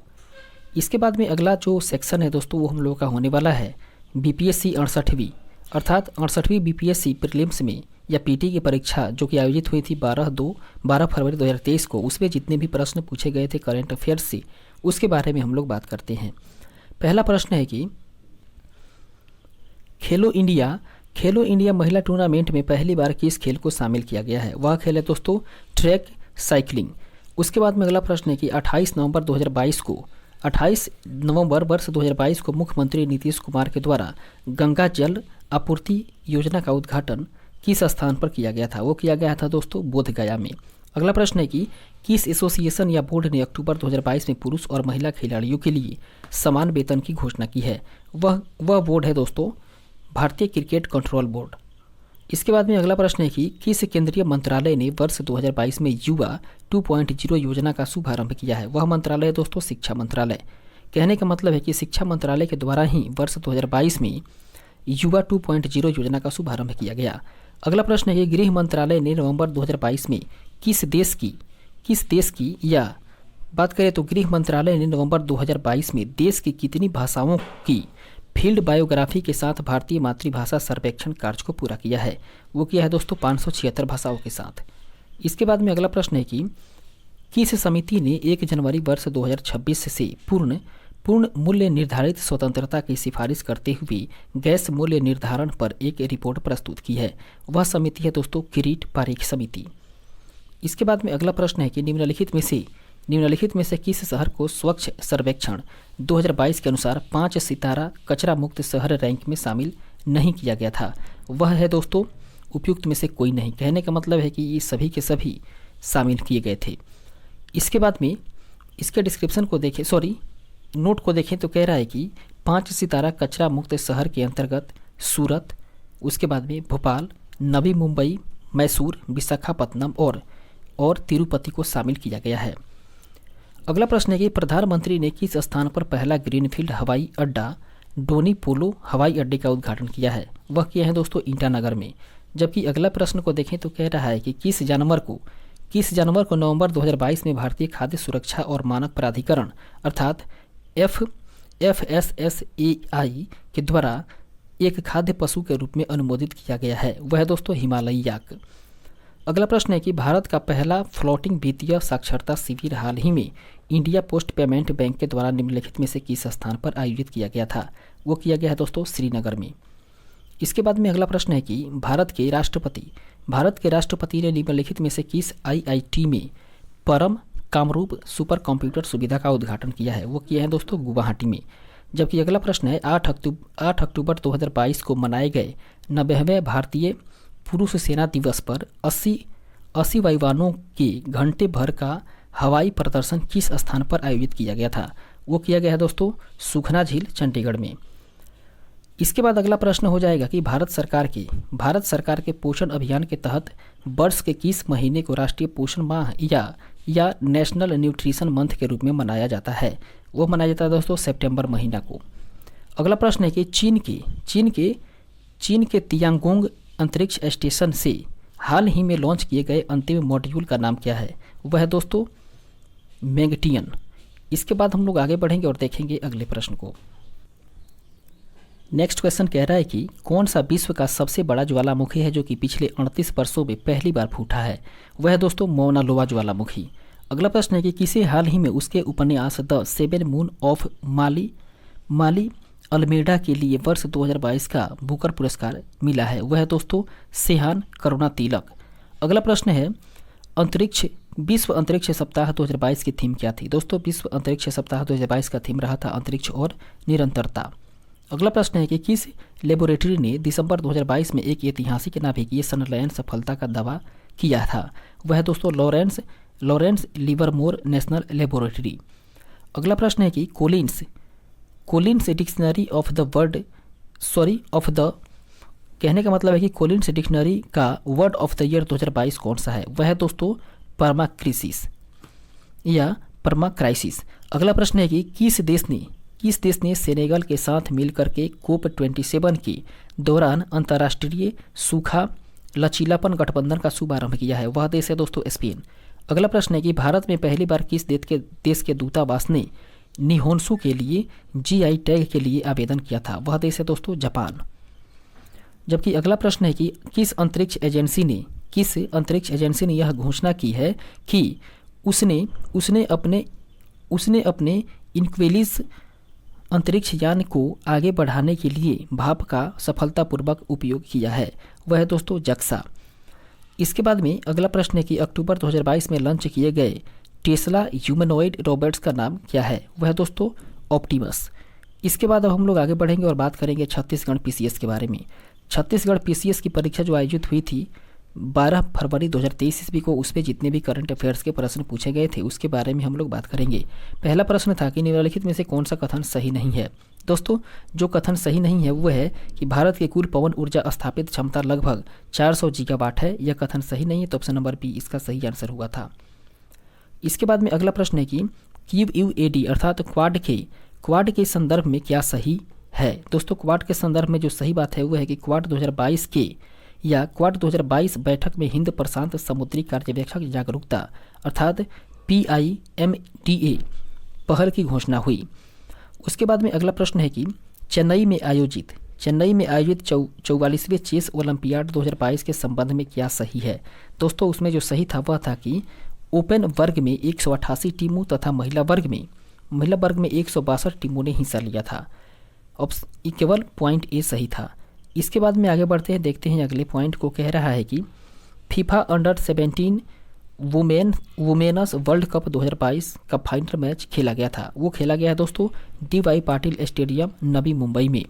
जबकि अगला प्रश्न है कि वर्ष 2022 में दिए गए पद्म विभूषण पुरस्कार के संबंध में क्या सही है। वह है दोस्तों कि कुल 4 लोगों को यह पुरस्कार दिया गया। उसके बाद में प्रभा आर्ने को भी यह पुरस्कार दिया गया, अर्थात 1 और 3 कथन सही है। इसके बाद में अगला प्रश्न है कि वर्ष 2022 का उत्कृष्ट सेवा के लिए राष्ट्रपति पुलिस मेडल किसे दिया गया। वो दिया गया दोस्तों मोहसेन शाहिदी को। जबकि अगला प्रश्न है कि इसरो के द्वारा वर्ष 2022 में भेजे गए अंतिम PSLV मिशन का नाम क्या है। वह दोस्तों PSLV C-54। अगला प्रश्न है कि भारत G20 के वार्षिक शिखर सम्मेलन की मेजबानी कर रहा है। वो कर रहा है दोस्तों 18वां G20 शिखर सम्मेलन का मेजबानी। अगला प्रश्न है कि अंतर्राष्ट्रीय बुकर पुरस्कार 2022 दिया गया है। वो दिया गया है दोस्तों गीतांजलि श्री को। इसके बाद आगे बढ़ते हैं, देखते हैं नेक्स्ट क्वेश्चन को। प्रश्न कह रहा है कि स्वर्गीय महारानी एलिजाबेथ द्वितीय के बारे में क्या सही नहीं है। दोस्तों जो सही नहीं है वह है कि वो 2 बार आधिकारिक रूप से भारत आई। ये बात सही नहीं है, तो ऑप्शन नंबर ए इसका सही आंसर होता है। इसके अलावा बात करें तो वो 1961 ईस्वी में भारतीय गणतंत्र दिवस पर मुख्य अतिथि के रूप में रही थी। और दूसरा है कि वो भारत की स्वतंत्रता की 50वीं वर्षगांठ के समारोह में भी सम्मिलित होने के लिए भारत आई थी। इसके बाद में अगला प्रश्न है कि निम्नलिखित में से गलत मिलान को चुनना है। दोस्तों जो गलत मिलान है यह है इसमें से कोई नहीं, अर्थात कहने का मतलब है कि सभी के सभी जो हैं वो सही मिलान है। इसके बाद में आगे बढ़ते हैं और देखते हैं अगले प्रश्न को। कह रहा है कि G20 के संदर्भ में क्या सही नहीं है। दोस्तों G20 के संदर्भ में जो सही नहीं है वो है कि G20 समूह यूरोपियन यूनियन और अन्य 19 देशों का औपचारिक समूह है। केवल कथन ये जो है वो सही नहीं है। इसके अलावा ये दोनों के दोनों कथन सही है। इसके बाद हम लोग आगे बढ़ेंगे और फिर बात करेंगे UPPCS J 2023 में जो परीक्षा आयोजित हुई थी 12 फरवरी 2023 को, उसके बारे में। पहला प्रश्न है कि अंतर्राष्ट्रीय न्यायालय के वर्तमान अध्यक्ष कौन है। दोस्तों अंतर्राष्ट्रीय न्यायालय के वर्तमान अध्यक्ष रहे हैं किरिल गोवर्नियर। इसके बाद में अगला प्रश्न है कि 1 अप्रैल 2022 से प्रत्येक सरकार की परिसंपत्तियों पर दीर्घकालिक पूंजी अधिलाभ कर या अभिलाभ कर पर अधिभार आरोपित किया गया है। वो किया गया है दोस्तों 15%। इसके बाद में अगला प्रश्न है कि 8वें अंतर्राष्ट्रीय योग दिवस का थीम क्या है। दोस्तों 8वें अंतर्राष्ट्रीय योग दिवस का थीम रहा था मानवता के लिए योग। जबकि अगला प्रश्न है कि टॉम्ब ऑफ सेंट के रचयिता कौन है। दोस्तों टॉम्ब ऑफ सेंट के रचयिता कौन है जिनको अंतर्राष्ट्रीय बुकर पुरस्कार 2022 से सम्मानित किया गया है। वह है दोस्तों गीतांजलि श्री। अगला प्रश्न है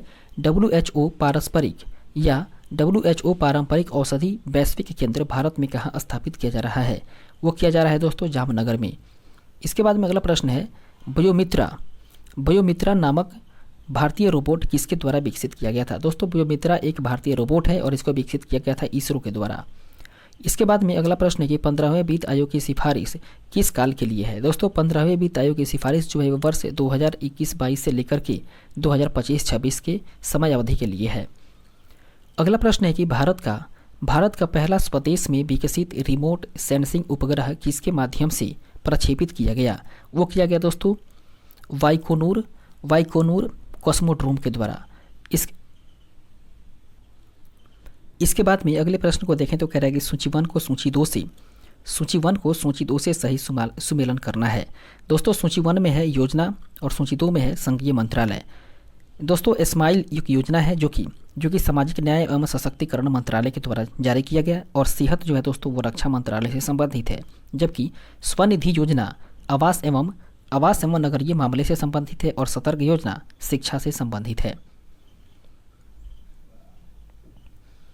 इसके बाद में अगला प्रश्न है कि कोविड-19 महामारी के समय सफरिंग इन साइलेंस शीर्षक से नाइजर की दुर्दशा को दर्शाने वाली रिपोर्ट किस संस्था ने जारी की थी। वो की थी दोस्तों यूनिसेफ। अगला प्रश्न है कि चंद्रयान 2 रोवर जो कि प्रज्ञान नामक एक विद्युत उत्पादन प्रणाली है और यह संबंधित है दोस्तों 6 पहियों वाला रोबोटिक वाहन से। अगला प्रश्न है कि किस अंतर्राष्ट्रीय संगठन में कोविड-19 वैक्सीन मार्केट डैशबोर्ड शुरू किया है। वह है दोस्तों यूनिसेफ।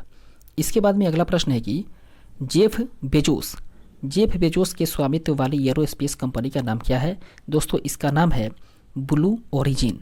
इसके बाद हम लोग आगे बढ़ेंगे और देखेंगे अगले प्रश्न को। प्रश्न कह रहा है कि वर्ष 2022-23 के संघीय बजट के लिए अमृतकाल में भारत की आकांक्षाओं के लिए निम्नलिखित में से कौन सा लक्ष्य सही है। दोस्तों ये लक्ष्य हैं कि विकास एवं सर्वसमावेशी कल्याण पर जोर देना और दूसरा है प्रौद्योगिक सक्षम विकास को बढ़ावा देना। ये दोनों के दोनों लक्ष्य सही है। इसके बाद में आगे बढ़ेंगे, देखते हैं अगले प्रश्न को। कह रहा है कि यूएस डॉलर के नामित ऋण के बाद दिसंबर 2021 के अंत तक भारत के बाहरी ऋण में से किस मुद्रा के नामित ऋण का दूसरा सबसे बड़ा भाग है। वह है दोस्तों भारतीय रुपये का। इसके बाद में अगला प्रश्न है कि जन समर्थन पोर्टल किस चीज़ से संबंधित है। दोस्तों जन समर्थन पोर्टल की बात करें तो ये क्रेडिट लिंक्ड सरकारी योजना से संबंधित है। जबकि अगला प्रश्न है कि किस देश के प्रधानमंत्री नरेंद्र मोदी ने किस देश में प्रधानमंत्री नरेंद्र मोदी ने आह्वान किया था कि भारत चलो भारत से जुड़ो। दोस्तों वह देश है जापान। अगला प्रश्न है कि प्रधानमंत्री नरेंद्र मोदी द्वारा विश्व के पहले नैनो यूरिया संयंत्र का उद्घाटन किस राज्य में किया गया है। दोस्तों वो किया गया है गुजरात में। इसके बाद अगला प्रश्न है कि किस भारतीय कर्मी को WHO global health leaders awards 2022 प्राप्त हुआ है। वह दोस्तों आशा कर्मी को। इसके बाद में अगला प्रश्न है कि सूची 1 को सूची 2 से सही सुमेलित करना है। सूची 1 में है योजना और सूची 2 में है उसका वर्ष। दोस्तों आत्मनिर्भर योजना नवंबर 2020 में शुरू की गई, जबकि पीएम वाणी दिसंबर 2020 में। वहीं पीएम कुसुम की बात करें तो पीएम कुसुम योजना वर्ष 2019 ईस्वी में और आयुष्मान भारत योजना वर्ष 2018 ईस्वी में शुरू किया गया। इसके बाद में अगला प्रश्न है कि भारत के किस शहर में राष्ट्रीय स्तर का पहला अमृत सरोवर बन करके तैयार हुआ है। दोस्तों वो हुआ है रामपुर उत्तर प्रदेश में। जबकि अगला प्रश्न है प्राण योजना के अंतर्गत किस भारतीय संस्थान के द्वारा इंटेंसिव केयर यूनिट अर्थात ICU ग्रेट वेंटिलेटर विकसित किया गया है। वो किया गया है दोस्तों IISC बेंगलुरु में। अगला प्रश्न है कि केंद्रीय बजट 2022-23 के अनुसार कुल कितने खर्च का अनुमान है। दोस्तों केंद्रीय बजट 2022-23 के अनुसार कुल खर्च के अनुमान की बात करें तो वह है 39.45 लाख करोड़ रुपए। इसके बाद में हम लोग बात करेंगे दोस्तों राजस्थान CET के बारे में। राजस्थान सेट की जो परीक्षा हुई थी CET उसमें ये परीक्षा हुई थी 4 फरवरी 2023 को। और इसमें फर्स्ट और सेकंड शिफ्ट में जितने भी करंट अफेयर्स के प्रश्न पूछे गए थे उसके बारे में बात करें तो पहला प्रश्न है कि 30 अक्टूबर 2022 को गुजरात के मोरबी शहर में एक पैदल सस्पेंशन पुल ढह गया और यह किस नदी पर बनाया गया था। दोस्तों यह बनवाया गया था मच्छू पुल पर। अगला प्रश्न है कि द एडेप्टेशन गैप रिपोर्ट 2022 का प्रश्न करता है वह दोस्तों संयुक्त राष्ट्र पर्यावरण कार्यक्रम। अगला प्रश्न है कि India state of forest report 2019 के अनुसार वह राज्य जहां वन प्रतिशत या जहां वन क्षेत्र का प्रतिशत मान जो है वो न्यूनतम है वह वह राज्य है हरियाणा। अगला प्रश्न है कि प्रभा अन्य पद्म विभूषण पुरस्कार विजेता 2022 का रही हैं और वे किस क्षेत्र से संबंधित है। दोस्तों प्रभा अन्य का संबंध रहा है भारतीय शास्त्रीय संगीत से। अगला प्रश्न है कि राष्ट्रीय महिला की वर्तमान अध्यक्ष कौन है। दोस्तों राष्ट्रीय महिला के वर्तमान अध्यक्ष हैं श्रीमती रेखा शर्मा, जो कि 18 दिसंबर 2022 के अनुसार ये श्रीमती रेखा शर्मा हैं। अगला प्रश्न है कि किस दिन को भारत में राष्ट्रीय एकता दिवस के रूप में मनाया जाता है। वह दिन है दोस्तों 31 अक्टूबर को ही भारत में राष्ट्रीय एकता दिवस के रूप में मनाया जाता है। जबकि वोलोदिमीर जेलेंस्की यूक्रेन के राष्ट्रपति हैं। इसके बाद में बात करें तो भारत के national council of applied economy research की पहली महिला निदेशक कौन है। वह है दोस्तों पूनम गुप्ता। अगला प्रश्न है कि जलवायु परिवर्तन प्रदर्शन सूचकांक CCPI 2023 में भारत की कौन सी रैंक है। दोस्तों भारत की इसमें 8वीं रैंक प्राप्त हुई है। इसके बाद हम लोग आगे बढ़ेंगे और देखेंगे अगले पॉइंट को। प्रश्न कह रहा है कि अहमदाबाद में डैश राष्ट्रीय खेलों का आयोजन किया गया। दोस्तों अहमदाबाद में 36वां राष्ट्रीय खेल का आयोजन किया गया। जबकि 30 सितंबर 2022 को 68वें राष्ट्रपति फिल्म पुरस्कारों में दादा साहेब फाल्के पुरस्कार से किसे सम्मानित किया गया। वो किया गया दोस्तों आशा पारेख को। इसके बाद में अगला प्रश्न है कि मार्च 2022 में योगी आदित्यनाथ ने लगातार दूसरे कार्यकाल के लिए उत्तर प्रदेश के मुख्यमंत्री के रूप में शपथ ली और वह किस राज्य के मुख्यमंत्री हैं। दोस्तों वे हैं 33वें क्रम के, वे राज्य के 33वें मुख्यमंत्री रहे हैं। इसके बाद में अगला प्रश्न है कि चर्चा में रहा गोइंडी राष्ट्रीय उद्यान कहाँ स्थित है। दोस्तों गोइंडी राष्ट्रीय उद्यान की बात करें तो यह है चेन्नई में। जबकि रिलायंस इंडस्ट्रीज लिमिटेड के द्वारा भारत का प्रथम मल्टी मॉडल लॉजिस्टिक पार्क ये तमिलनाडु में विकसित किया जाएगा। इसके बाद में अगला प्रश्न है कि भारत के प्रथम चीफ ऑफ डिफेंस स्टाफ अर्थात CDS जनरल बिपिन रावत को मरणोपरांत किस सम्मान से सम्मानित किया गया? दोस्तों उन्हें पद्म विभूषण से सम्मानित किया गया। अगला प्रश्न है कि भारत के किस राज्य में 68वीं नेहरू ट्रॉफी बोट नौका रेस आयोजित की गई थी? वो की गई थी दोस्तों केरल राज्य में। अगला प्रश्न है कि वर्ष 2024 के ग्रीष्मकालीन ओलंपिक खेलों की मेजबानी कौन करेगा? दोस्तों वर्ष 2024 में जब ग्रीष्मकालीन ओलंपिक का खेल होगा उस खेल का मेजबानी करने वाला है पेरिस, फ्रांस। इसके बाद में अगला प्रश्न है कि फेमिना मिस इंडिया 2022 प्रतियोगिता में निम्नलिखित में से कौन सी प्रतियोगी फर्स्ट रनर अप रही थी? वे रही थी दोस्तों रुबल सिखावत। इसके बाद में अगला प्रश्न है कि गोवा में आयोजित IFFI अर्थात भारतीय अंतर्राष्ट्रीय फिल्म समारोह 2022 में किसे वर्ष का भारतीय फिल्म व्यक्ति घोषित किया गया है? वो किया गया है दोस्तों चिरंजीवी को। इसके बाद में परीक्षा एक आयोजित की गई थी। इसी की परीक्षा 5 तारीख को अर्थात 5 फरवरी 2023 को ये फर्स्ट और सेकंड शिफ्ट में। इसके बारे में बात करें तो इसमें पहला प्रश्न है कि चर्चा में रहा अरुण जल विद्युत परियोजना भारत एवं किसके सहयोग का परिणाम है? दोस्तों भारत और नेपाल के सहयोग का ही परिणाम है। इसके बाद में अगला प्रश्न है कि भारत के मुख्य चुनाव आयुक्त कौन है? दोस्तों ये आंकड़ा बताना है 18 दिसंबर 2022 के अनुसार। तो 18 दिसंबर 2022 के आंकड़े के अनुसार भारत के जो मुख्य चुनाव आयुक्त हैं वह हैं दोस्तों राजीव कुमार। इसके बाद में अगला प्रश्न है कि लक्ष्य सेन एवं किदाम्बी श्रीकांत किस खेल से संबंधित है? वे संबंधित है दोस्तों बैडमिंटन से। जबकि सैल्यू 1 एक अंतरिक्ष स्टेशन है। और उसके बाद में DRDO के अध्यक्ष कौन है ये बात करें तो 18 दिसंबर 2022 के अनुसार DRDO के अध्यक्ष रहे हैं समीर बी कामत। इसके बाद में अगला प्रश्न है कि किसने 8/10/2022 अर्थात 8 अक्टूबर 2022 को कुआलालंपुर में आयोजित विश्व बिलियर्ड्स चैंपियन में अपना 25वां विश्व खिताब जीता? वह है दोस्तों पंकज अडवाणी। अगला प्रश्न है कि किस बैंक के द्वारा भारत के प्रथम इलेक्ट्रॉनिक बैंक गारंटी जारी की गई है? वो की गई है दोस्तों HDFC के द्वारा। इसके बाद आगे बढ़ते हैं और देखते हैं अगले प्रश्न को। कह रहा है कि एलेस बालियात्स्की को नोबेल शांति पुरस्कार 2022 से सम्मानित किया गया और वे किस देश से हैं? दोस्तों उनका संबंध रहा है बेलारूस से। अगला प्रश्न है कि संघाई सहयोग संगठन अर्थात SCO के शिखर सम्मेलन की मेजबानी 15 से 16 सितंबर 2022 के बीच में किस देश ने की? दोस्तों इसकी मेजबानी उज्बेकिस्तान ने किया। इसके बाद आगे बढ़ते हैं और फिर देखते हैं अगले प्रश्न को। कह रहा है कि कौन स्नो टाइगर के नाम से जाना जाने वाला है या कौन स्नो टाइगर के नाम से जाना जाने वाला एवं 1977 में काजीरंगा को फतेह करने वाला प्रथम भारतीय था जिसकी हाल ही में अक्टूबर 2022 में मृत्यु हो गई? वे थे दोस्तों कर्नल प्रेमचंद्र। अगला प्रश्न है कि भारत के बास्केटबॉल दिग्गज एवं अर्जुन पुरस्कार विजेता कौन है जिनका 15 नवंबर 2022 को देहांत हो गया? वह है दोस्तों गुलाम अब्बास मुंतशिर। इसके बाद में अगला प्रश्न है कि भारत सरकार ने कब तक टीबी मुक्त भारत का लक्ष्य निर्धारित किया है? वो किया है दोस्तों वर्ष 2025 ईस्वी तक। इसके बाद में अगला प्रश्न है कि आर प्रज्ञानंदा किस खेल के प्रसिद्ध खिलाड़ी हैं? दोस्तों आर प्रज्ञानंद का संबंध है शतरंज से। इसके बाद आगे बढ़ते हैं और फिर देखते हैं अगले पॉइंट को। अगला प्रश्न कह रहा है कि नवंबर 2022 को किस संस्था के द्वारा फाल्कन हैवी रॉकेट लॉन्च किया गया? दोस्तों 1 नवंबर 2022 ईस्वी को जिस संस्था के द्वारा फाल्कन हैवी रॉकेट को लॉन्च किया गया वह संस्था है SpaceX कंपनी।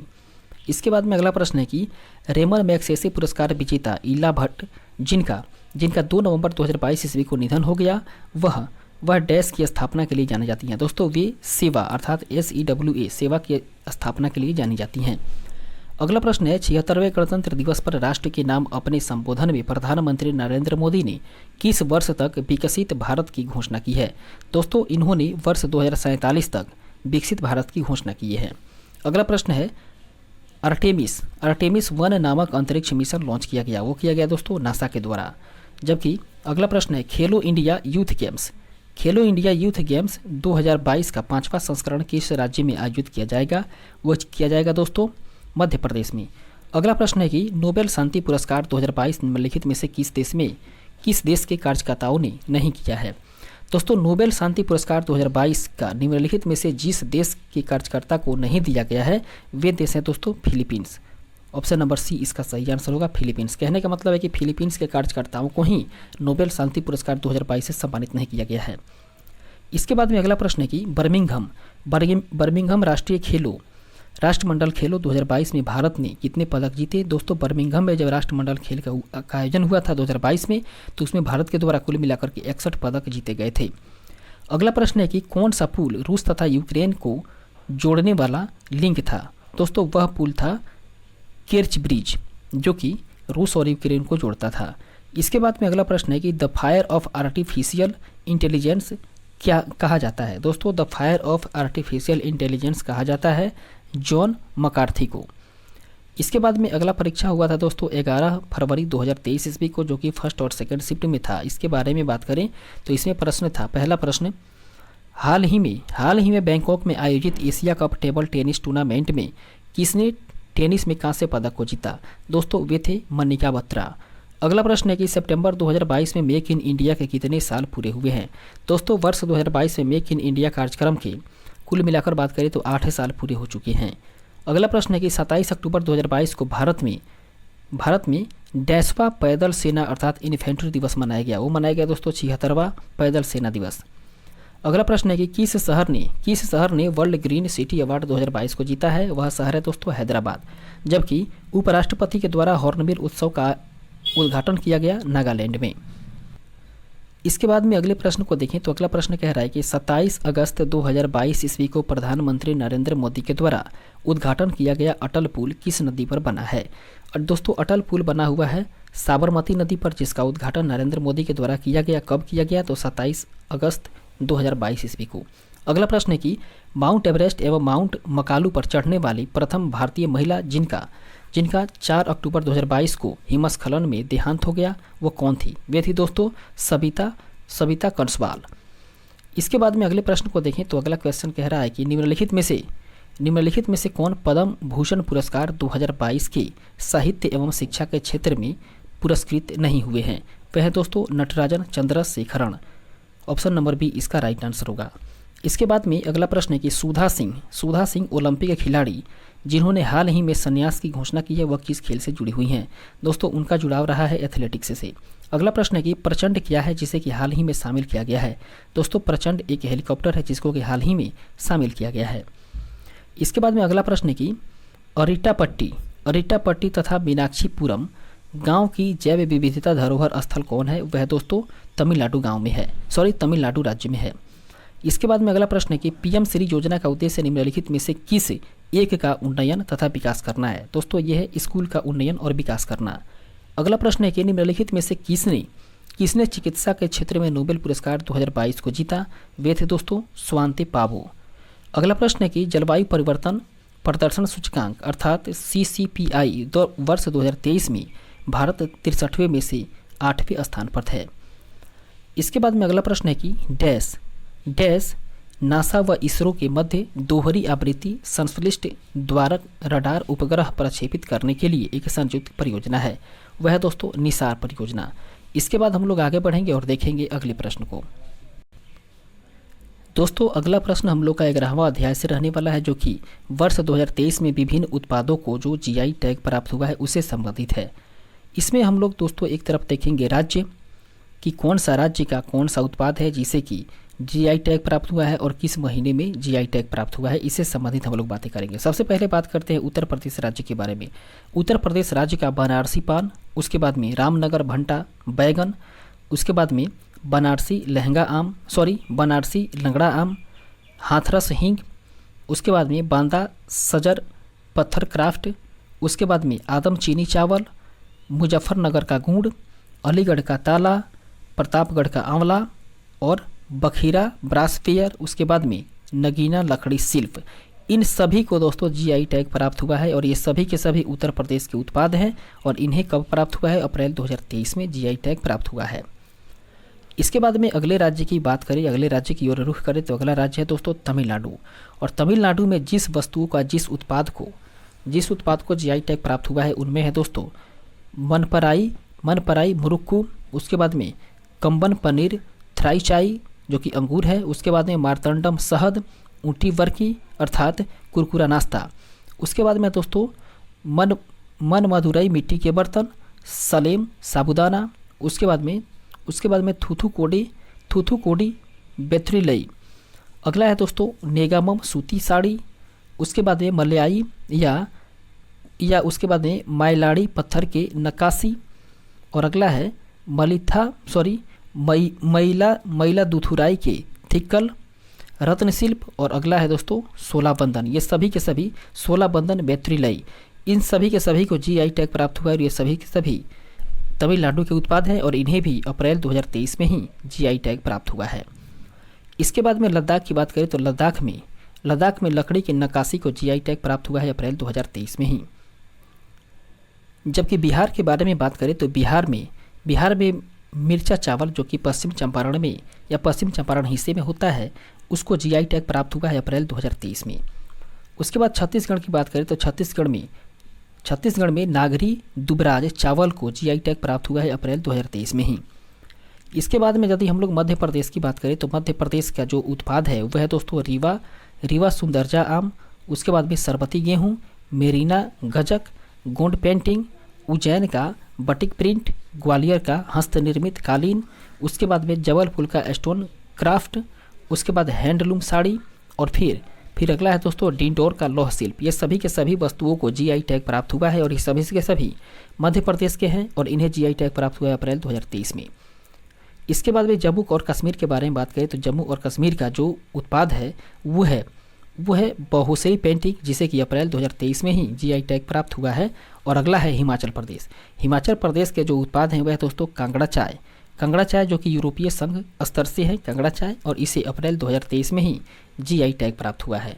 दोस्तों यहाँ तक हम लोग अपने सेशन को स्थगित करेंगे, फिर हम लोग अगले सेशन में मिलेंगे तो बात करेंगे अगले अध्याय से, अगले चैप्टर से, और फिर हम लोग धीरे धीरे करके इस पुस्तक को ख़त्म करने का प्रयास करेंगे। फिलहाल आज के सेशन को हम लोग यहीं पे स्थगित करेंगे, मिलेंगे अगले सेशन में, तब तक के लिए धन्यवाद।